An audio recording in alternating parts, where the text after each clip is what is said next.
The indirect peace talks between Hamas and Israel have entered their second day at the Egyptian Red Sea resort of Sharm el-Sheikh.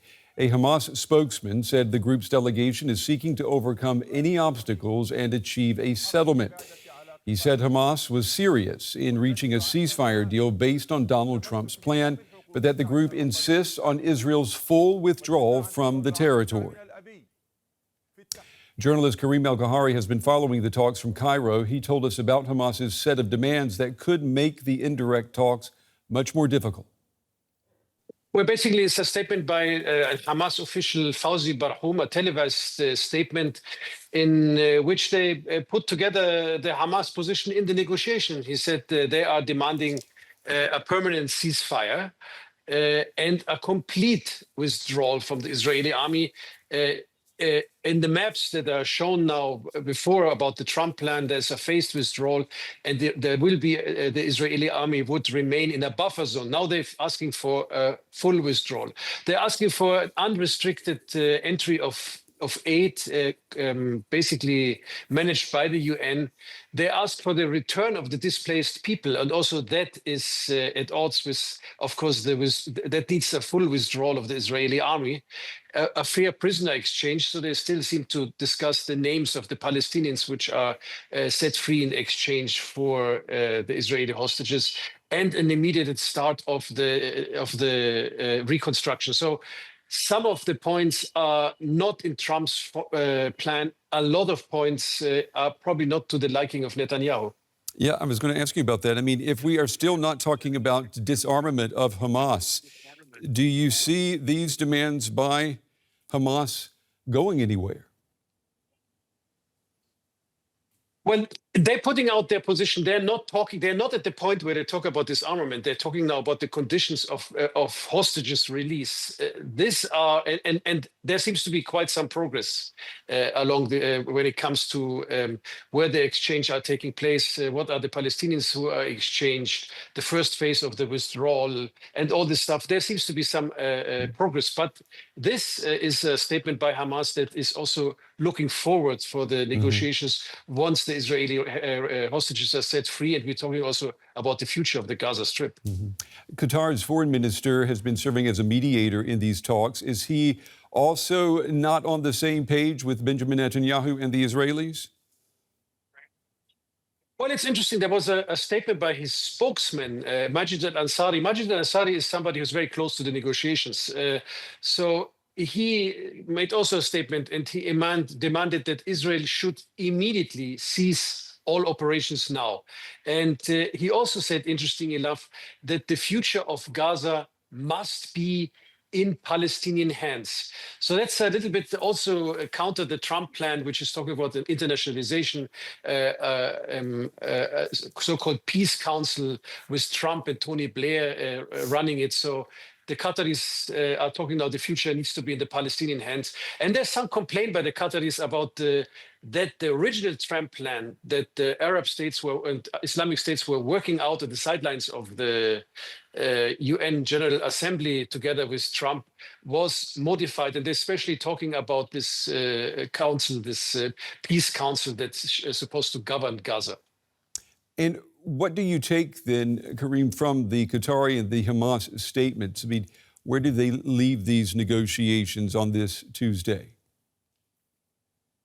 Well, it's interesting because remember the press conference between Trump and Netanyahu in Washington, and the whole thing was presented that Israel and the US and the Arab states have all one stand towards Hamas and Gaza. Now it turns out it's more complicated than that. Now Arab states formulating their position publicly, it is clear that they don't like this so-called peace council run by Trump and Blair, and they want the power to be handed over quickly to first Palestinian technocrats and then to the Palestinian authorities, as they put it, to put the future of Gaza into Palestinian hands. I think what the main thing is they don't like separating two ruling systems in Gaza and the West Bank. They want to unify these ruling systems because for them, that's a path towards a Palestinian state. I don't need to mention that it's absolutely not what Netanyahu wants. Yeah, exactly. And we know that tomorrow the United States is reportedly supposed to join these indirect talks. This is going to be, a lot of material for the Americans to mull over. Yes, there will be a lot of material for the Americans because also, as I said, I mean, some of the positions of the Arab states and some of the positions of the mediators are not happy with the US position. So there will be also probably some discussion between them and the US, not to mention, of course, the discussion with the Israelis and with Hamas, still having to work out the details about the release of the hostages, the first phase of this Trump plan. All right, journalist Kareem El-Gahari with the latest from Cairo, Egypt, on those indirect talks between Israel and Hamas. Kareem, as always, thank you.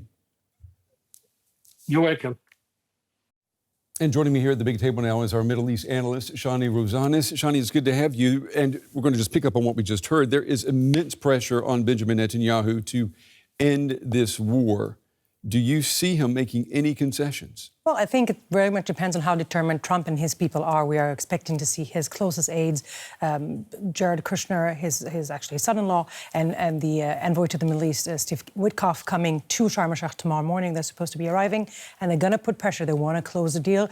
The Americans are very adamant. You know, they infuse a lot of optimism into the process, but they also want to see results. The sort of not official deadline is, everybody's talking about Friday, the 10th of October. That's when the Nobel Peace Prize is supposed to announce its decision for who's going to be getting it this year. We know Trump is eyeing that price. I think the chances he has gotten it are very slim, but it's also something that everybody wants to kind of give him by that day. And when you talk about, Israelis, you hear what they're saying, they feel that within 2 or 3 days, that is by Friday, we will be able to know if this is if these negotiations are about to fail, or is there really a breakthrough? You and I, we've sat here numerous times, countless times since the October 7th attacks 2 years ago.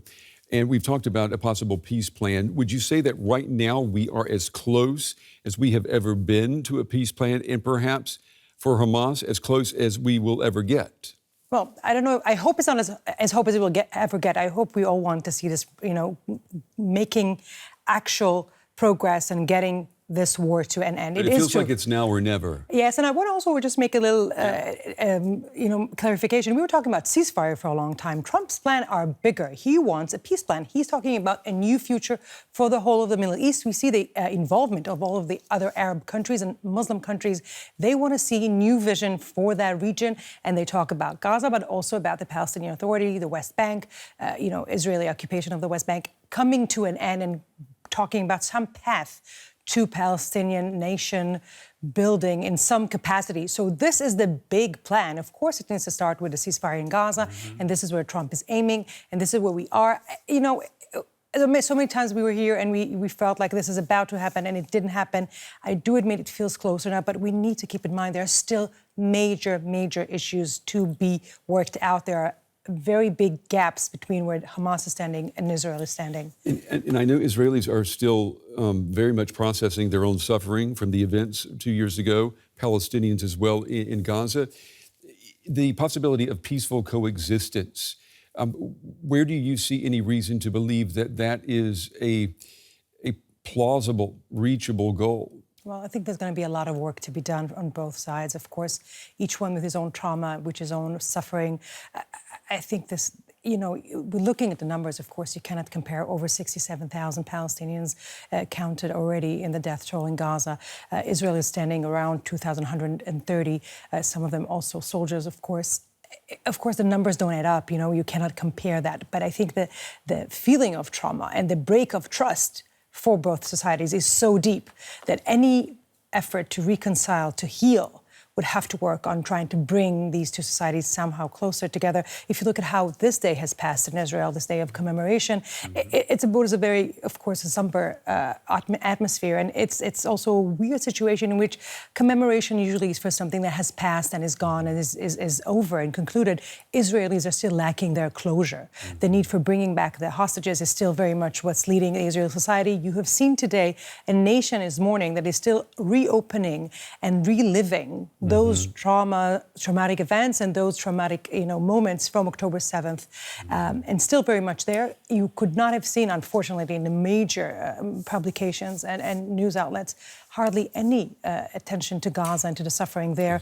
The two societies are very, very far apart. You've mentioned the word closure. I mean, it doesn't seem like anywhere around the world that we are close to closure connected to the events from 2 years ago and what has happened since then. I mean, it has impacted people's lives all around the world. We saw that with the demonstrations today in cities across the world. It's amazing. This is a topic that really touches also personally a lot of people, from Sydney to Saloniki, wherever you look, of course also Latin America, the US, but it also very much, affects the life of Palestinians and Israelis and Jews, not Israelis necessarily, Jews in the diaspora.